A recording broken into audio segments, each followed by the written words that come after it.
मेरा नाम लियाकत अली और एहसानुल्लाह एहसान है। एहसानुल्लाह एहसान के बारे में बात करते हुए फ़ौजी तर्जुमान का ये कहना था कि ये बात दुरुस्त है कि ये साबिक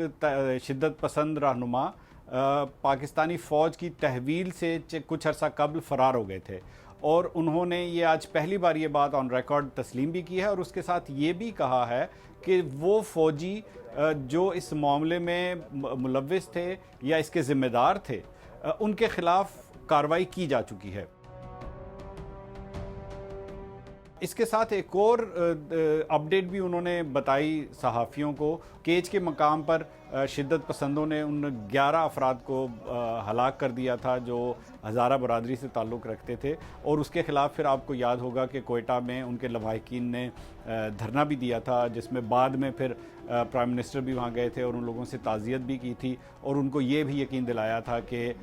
इस कत्ल में मुलव्विस लोगों के ख़िलाफ़ कार्रवाई की जाएगी। तो फ़ौजी तर्जुमान ने आज ये सहाफ़ियों को बताया है कि उन हलाकतों के से मुतालिक कुछ गिरफ़्तारियाँ हुई हैं। उनका ये कहना था कि ये की अरेस्ट्स हैं।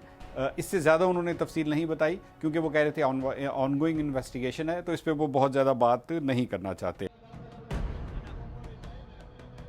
इसी से जुड़ा एक और मसला है वो मिसिंग पर्सनस का। यही सवाल जब आज फ़ौजी तर्जुमान से हुआ तो उन्होंने ये बताया है कि जो 6000 के करीब मिसिंग पर्सनस के केसेस जो हैं वो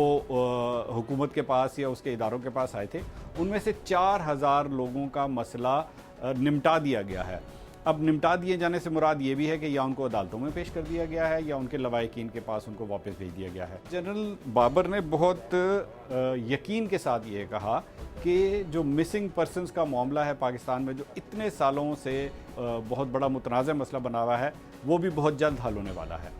अब ये खबर तो उन्होंने दे दी कि हल होने वाला है, लेकिन इसकी तफसील दोबारा उन्होंने ज़्यादा हमें नहीं बताई। इसके बाद बहुत तफसील से उन्होंने बात की वज़ीरिस्तान में हालिया दिनों में जो शिद्दत पसंदी के हमलों में जो तेज़ी आई है उसके बारे में उन्होंने एतराफ़ किया। उन्होंने ये माना कि वहाँ पे उस इलाके में जो पहले कबायली इलाके थे वहाँ पे पिछले कुछ अरसे में कुछ तशद्दुद में इजाफ़ा हुआ है, लेकिन उनका उसके बारे में बहुत इंटरेस्टिंग ख्याल था। उनका ये कहना था कि ये वो शिद्दत पसंद हैं जो अब हमले कर रहे हैं, इनमें बड़ा हमला करने की सलाहियत तो 2014 में जो मिलिट्री ऑपरेशन हुआ था उसके बाद ख़त्म हो गई है। तो वो मुनज़्ज़म अंदाज में ये शिद्दत पसंद और बड़े हमले तो नहीं कर सकते, लेकिन छोटे छोटे हमले वो अब इसलिए कर रहे हैं क्योंकि फ़ौज ने इनके ख़िलाफ़ एक एग्रेसिव परसूट का पॉलिसी इख्तियार की है, यानी उनके ख़िलाफ़ जारहाना कार्रवाइयाँ फ़ौज कर रही है। और उन्होंने कहा कि मिलिट्री की टर्म में जब आप एग्रेसिव परसूट में जाते हैं तो उसमें इस बात के इम्कानात बढ़ जाते हैं कि गैप्स होंगे और शिद्दत पसंद जवाबी हमले भी करेंगे। आखिर में उन्होंने अफ़गानिस्तान में आखिर में नहीं, एक्चुअली शुरू ही उन्होंने बात अफ़गानिस्तान से की थी और उसमें बहुत डिटेल में उन्होंने बात की कि पाकिस्तान जो है वो पीस प्रोसेस में कैसे अपना रोल प्ले कर रहा है और कैसे मुस्तकबिल को देखता है। उसमें जो बहुत अगर एक दो इम्पॉर्टेंट पॉइंट्स मैं बताऊं तो उसमें एक बात उन्होंने बहुत वाज़ेह की। जनरल बाबर ने यह कहा कि पाकिस्तान का सिर्फ़ और सिर्फ एक ही इंटरेस्ट है अफ़गानिस्तान में और वो ये है कि वहाँ पे अमन हो। और उसकी लॉजिक उन्होंने ये दी कि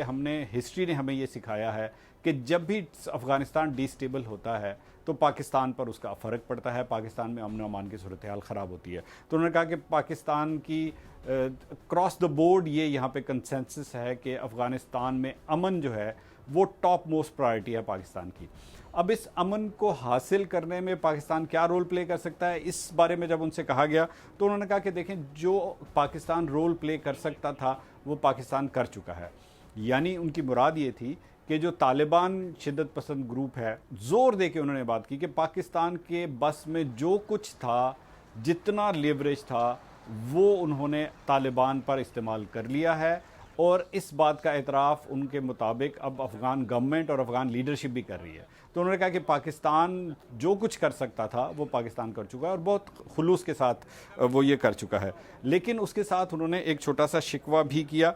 और वो ये कि उन्होंने ये कहा कि अफ़गानिस्तान में जो पाकिस्तान मुखालिफ शिद्दत पसंद ग्रुप्स हैं उनको अफ़गानिस्तान में ना सिर्फ यकजा किया जा रहा है, यानी रीयूनिफिकेशन हो रही है, उनको पैसे दिए जा रहे हैं, उनको असलहा दिया जा रहा है और अब हालिया दिनों में उनको ये भी पता चला है पाकिस्तान को कि उनको टेक्नोलॉजी नहीं दी जा रही है। तो ये सब बाबर इफ्तिखार के बकौल अफ़गानिस्तान में इंडियन इंटेलिजेंस जो है वो ये कर रही है सब कुछ, और उसमें उन्होंने बहुत वाज़ेह कहा कि उसमें शायद जो अफ़गान गवर्नमेंट या अफ़गान इंटेलिजेंस है उसका इसमें रोल कोई नहीं है, लेकिन उन्होंने ये बात ज़रूर कही कि ये सब बातें अफ़गान इंटेलिजेंस के इल्म में हैं कि अफ़गानिस्तान में पाकिस्तान के ख़िलाफ़ काम करने वाले शिद्दत पसंदों को मुसल्ला किया जा रहा है, पैसे दिए जा रहे हैं और उनकी हमला करने की सलाहियतों को बढ़ाया जा रहा है।